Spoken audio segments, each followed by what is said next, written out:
Untuk pertemuan pada sesi ini ada satu hal yang menarik yang akan Pu bahas dan ceritakan di sini.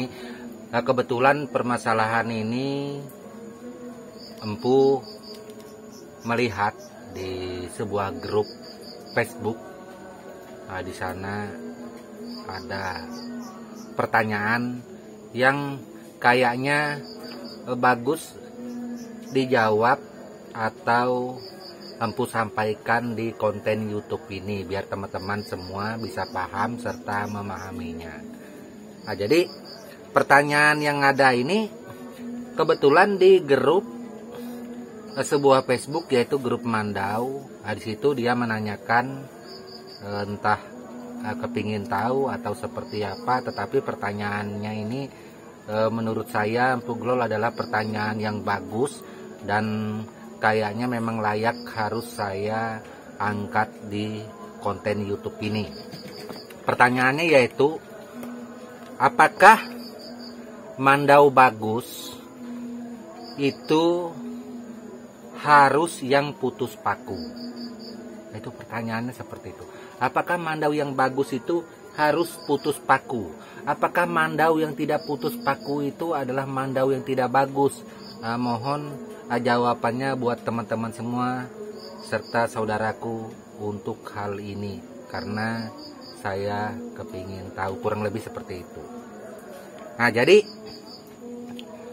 Mandau yang bagus adalah Mandau yang mempunyai serpuhan yang pas.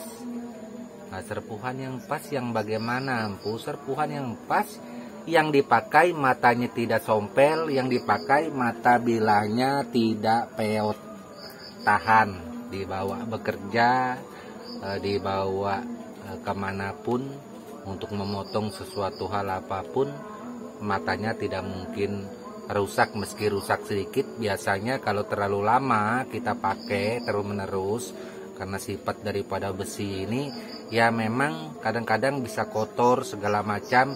Nah, itu perlu kita asah semula. Nah, ini adalah Mandau yang baru selesai.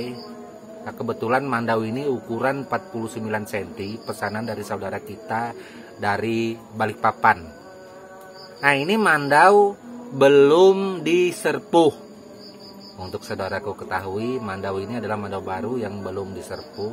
Nah, apakah Mandau ini tahan paku?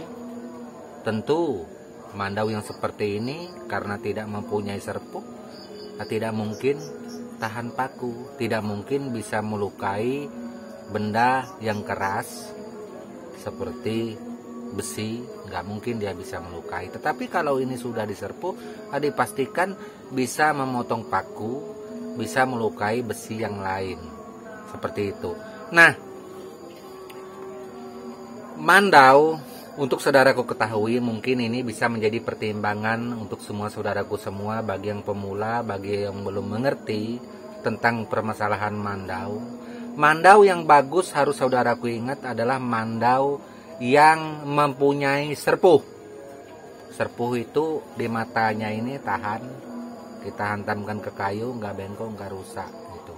Bagaimanakah untuk mendapatkan serpuh ini? Bagaimanakah untuk mengetahui serpuh ini bagus? Bagaimanakah si pandai besi, si penempa menyatakan bila Mandaunya bagus dan tahan bisa dipakai?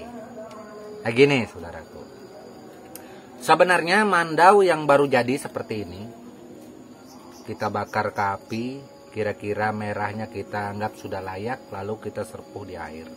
Setelah kita serpuh di air, biasanya Mandau yang seperti ini kita mengetesnya ke besi langsung sebelum kita melakukan asahan finishing terakhir. Baru diserpuh, kita langsung mengetes ke besi seperti itu. Dan ini adalah memang turun-menurun dilakukan seperti itu. Bukan kita memotong besi, bukan kita memotong paku, tetapi memang harus diuji kepada besi lainnya yang tidak berserpuh. Nah, untuk pengujian bilah Mandau ini terserah. Ketika baru diserpuh, kita mau menguji memotong paku memotong paku 1 biji atau 2 sekaligus atau 5 sekaligus atau 10 sekaligus, nggak ada masalah. Karena apa? Bukan berarti mandau ini tahan paku, tetapi kita melihat kekuatan serpuh. Kan paku kan besi.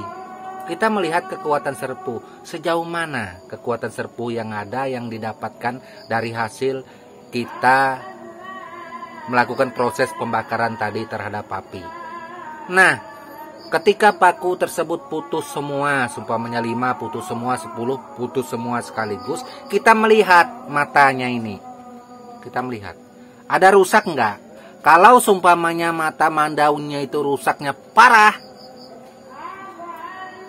itu serpuhannya berarti kurang bagus.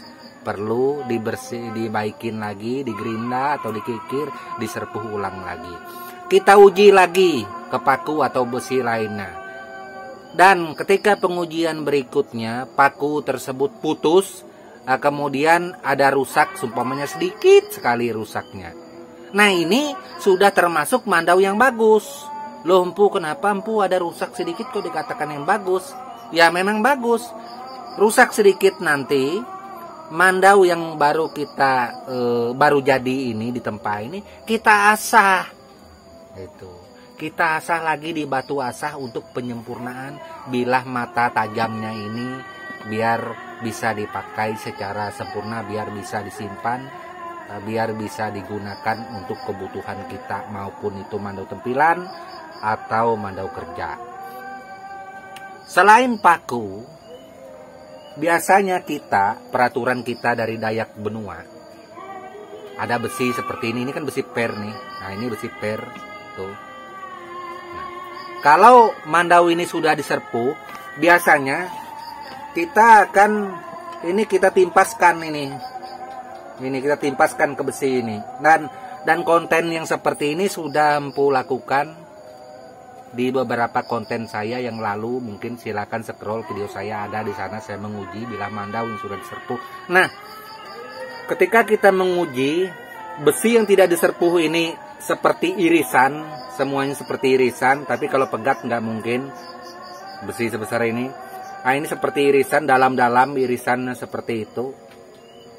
Baru kita lihat bilah matanya. Kalau bilah matanya ini tidak rusak, mulus, atau dia rusaknya meski ada rusak sedikit saja, nah ini sudah kita nyatakan bilah mandau tadi lolos serpuh dan siap bisa diasah, kemudian siap dipakai.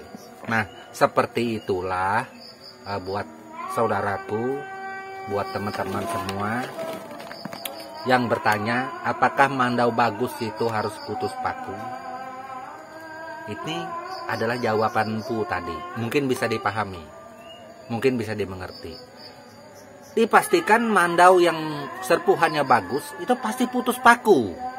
Tetapi kita tidak mewajibkan mandau itu harus umpamanya sudah selesai diserpuh, sudah diuji ke besi tadi bagus, paku juga putus, kemudian setelah kita asah, kita poles, tajamnya juga bagus, kemudian mandau ini digunakan untuk potong paku terus, sumpamanya. Loh, nah ini adalah suatu masalah, ini adalah sesuatu hal yang salah sebenarnya. Adalah sesuatu hal yang kuanggap mungkin saudaraku tidak mengerti. Apabila pengujian sudah kita lakukan, sudah kita lalui, tentunya mandau ini kita menggunakan sesuai proporsi, sesuai fungsi dan tujuannya. Masa kita membuat mandau tujuannya hanya untuk potong paku terus-menerus? Masa kita membuat mandau untuk motong besi, melukai besi segala macam, ketika ada teman datang ke rumah, uji potong paku. Ketika ada orang lain kepingin lihat mandau, uji potong paku. Nah, budaya seperti ini adalah budaya yang sebenarnya tidak ada di dalam budaya kami, khususnya Dayak Benua. Seperti itu saja. Saya katakanlah Dayak Benua. Nanti kalau saya tidak katakan Dayak Benua, takut ada yang baper. Ya, takut jadi masalah. Nah, ini adalah sesuatu hal yang empu tujukan, yang empu maksud sebagai edukasi. buat semua teman-teman yang ada, buat semua saudaraku, siapapun itu yang di luar sana yang menonton konten saya, baik itu dari Indonesia maupun di luar Indonesia. Seperti itulah mandau yang sebenarnya. Mandau yang sebenarnya harus serpuhannya bagus. Kita melukai besi atau kita memotong paku, itu kita menguji kekuatan serpuh. Setelah kekuatan serpuh itu teruji, kita tidak perlu memotong besi, kita tidak perlu memotong paku lagi. Tidak perlu. Karena tidak lazim. Itu hanya sebatas untuk pengujian awal. Dan ini dilakukan semua penempa, semua pandai besi seperti itu. Dimanapun. Baik itu suku Dayak ataupun di luar suku Dayak. Saudaraku di luar sana seperti itu. Entah itu paku, entah itu besi, apa saja. Yang penting besi. Awal mula dia menyerpuh. Kenapa? Untuk meyakinkan si pemilik. Untuk meyakinkan si pemesan mandau ini bahwa serpuhannya ini bagus. Seperti itu. Itu. Nah, jadi bila ada yang mengatakan, wah, mandau buatan si Anu tidak tahan paku, mandau buatan si Anu tidak, nggak mungkin, karena semua mandau yang ini mandau yang benaran, itu pasti kuat. Nah itu, mungkin bisa dipahami. Terkecuali mandau souvenir, mandau cenderamata. Kalau mandau souvenir, mandau cenderamata, proses pembuatannya saja, besinya saja besi, asal besi. Dia tidak pakai serpuh, bilahnya juga tipisnya minta ampun. Nah, itu.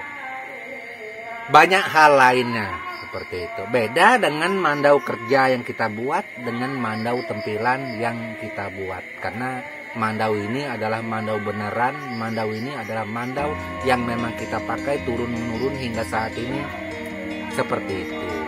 Apa yang saya pakai, itulah saudaraku pakai. Seperti itu. Oke, mungkin cukup sampai di sini perjumpaan saya, Empu Glol, tentang edukasi masalah mandau, tentang edukasi apakah mandau persyaratan wajib putus paku. Tidak teman yang baik, sudah aku jawab. Mungkin bisa dipahami. Kalau masih belum paham, aku juga bingung menjelaskan seperti apa. Oke. Dan itu saja buat semua saudaraku. Salam budaya dan tampil selalu untuk kita.